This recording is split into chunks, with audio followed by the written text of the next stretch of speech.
Okay, so this is part 2 of the general overview of the Gourmet Gorilla ordering site. So we left off where you can view orders through this order page. So the other way you can view orders is if you go to place orders. You can search the specific site you're looking for. So Chicago Jesuit Academy. And you will be able to see their orders placed for the future. So for example, for tomorrow, you can see that they have 70 breakfast ordered, 205 lunch ordered, 205 second veg ordered. The only thing about this page is you cannot look at orders for the day of and previous. You have to use this order section. Also, if it's a parent ordering site, you cannot search the parent's name through this drop-down list. So this is more of just site ordering and then for future orders, not anything that happened in the past. Another way to view orders is through this advanced page. This kind of allows you to search through a lot more information a lot quicker. So the only time I've really used this is if there's a little bit of a issue with the ordering site, or if we need to see how many sites are affected by something, we can pull it through here. So you can look for specific dates. If you just want to see one order, you can look at that, organizations, etc. So I think I've used it the most for specific menu items. If something happens, maybe a component was loaded incorrectly, I can search that through here. So I can apply the filter for this menu item, and then it'll generate all orders that were placed for that menu item. And then I can actually export it to an Excel file, and then I'll be able to sort through it a little bit quicker. So that's just another option. This is helpful.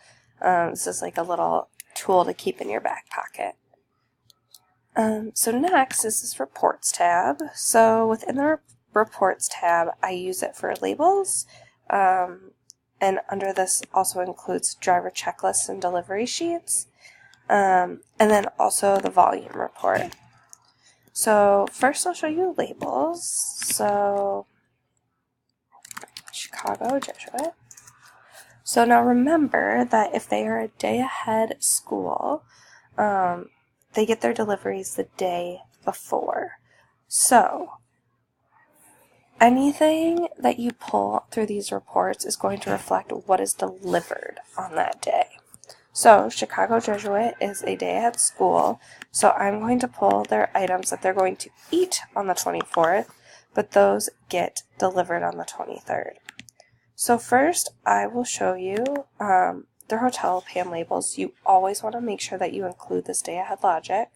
So you generate the report, and then it'll download, and then you can open it up.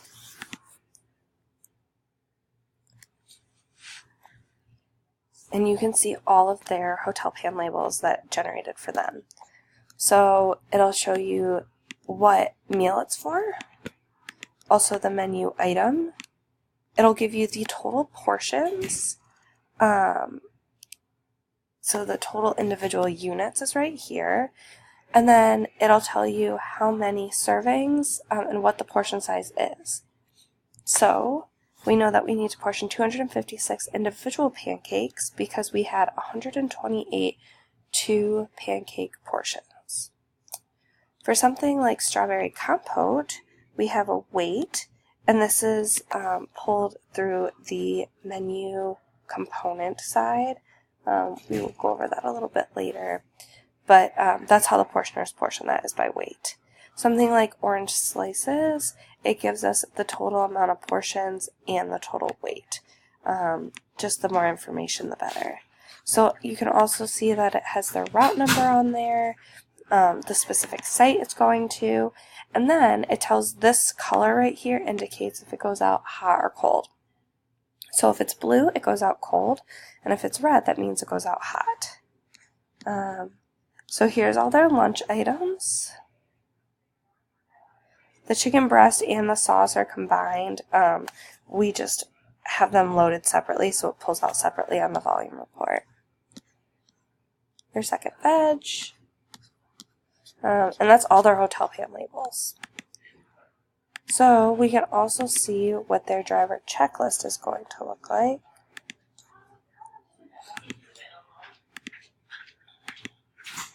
So if we pull their driver checklist,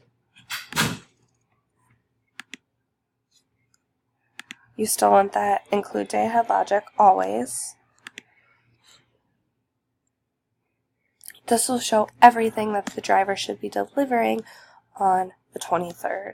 So you'll see the same items, the pancakes, the orange slices, the compote, the adobo chicken, etc. So anything that's in blue on these checklists need to go out cold.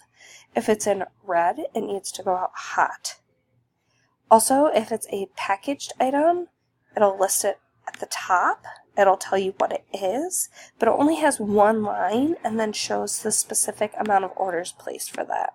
So there were 70 packaged breakfast orders placed.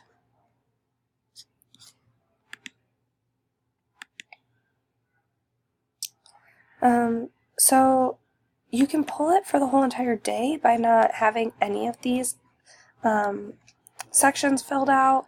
That'll tell you all of the schools. If you want to filter by route, you can filter by specific route, which is cool. If you want to filter by menu item category, for example, excuse that, I'm sorry, all packaged breakfast, you can do that. Same with the organizations, like we did with Chicago Jesuit, you can just type that in there. Program type, so if it's a CACFP site, you can pull that. And then meal types, so just PM snack, lunch, dessert, etc. So from here we have the volume report. So this is what Jared pulls on Thursday for the next week. This tells him how much he needs to order for. Excuse me. So we can look at for next Monday, and typically I pull one day at a time just because there's so much information within these. The more information you pull, the longer it takes to download, the more there is to sort. So I typically pull one day at a time. However, you can do whatever you'd like. So you always want to include day ahead logic, like the labels and the driver checklist.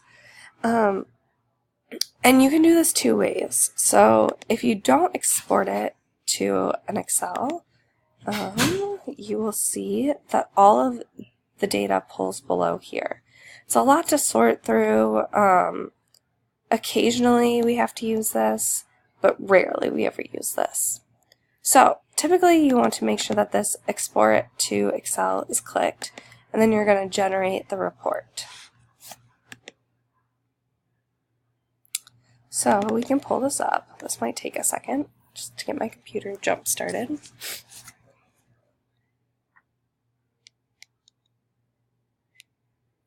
Hang tight.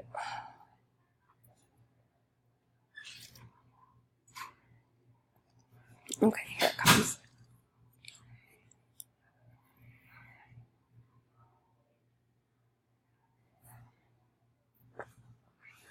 Sorry. Old MacBook.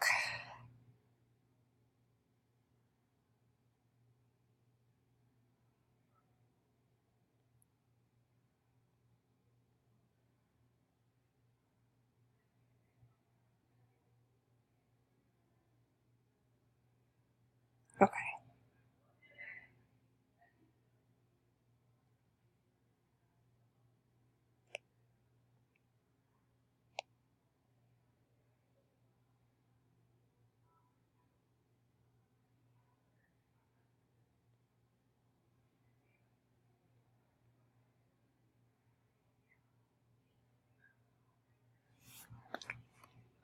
Alright, let's see. So, perfect. Here it comes. Maybe.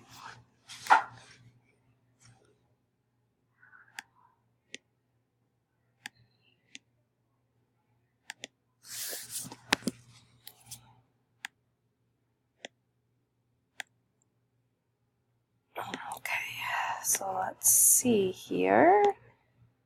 So this is for Monday, day of, Tuesday, day ahead.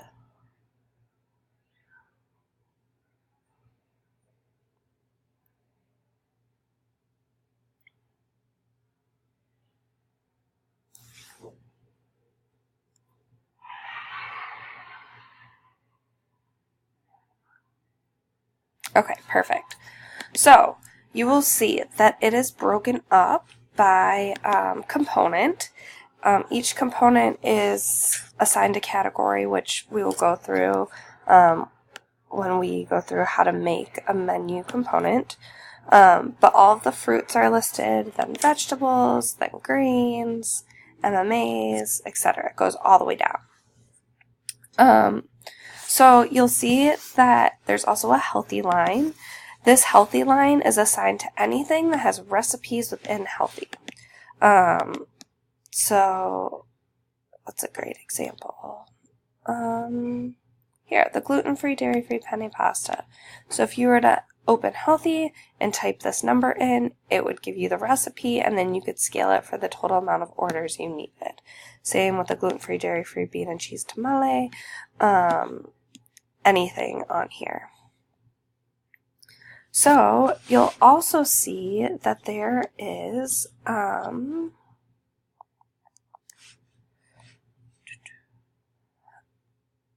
this tells you how many orders and the total quantity and the total weight and the total units, and then it'll tell you exactly what the units are. So Jared uses this to calculate how much he needs to order every single week. So this is the volume report. This is one side of it. Also, if you scroll over, it will tell you all of the individual sites that have ordered for this. So if you pull it down, here it'll show you, like here. It will show you all of the sites that ordered this and then how much they ordered.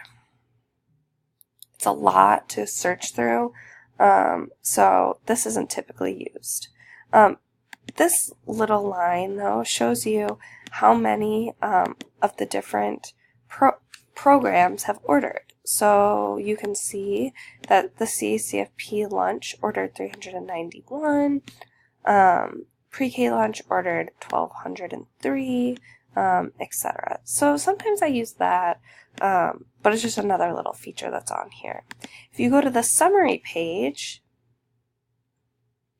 it gives you just the programs that ordered and the amount that they ordered.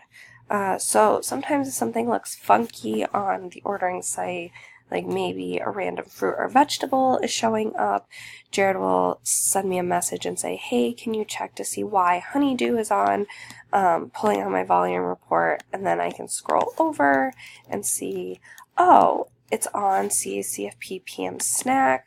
It's not supposed to be there, but at least I know which menu I need to go to change it.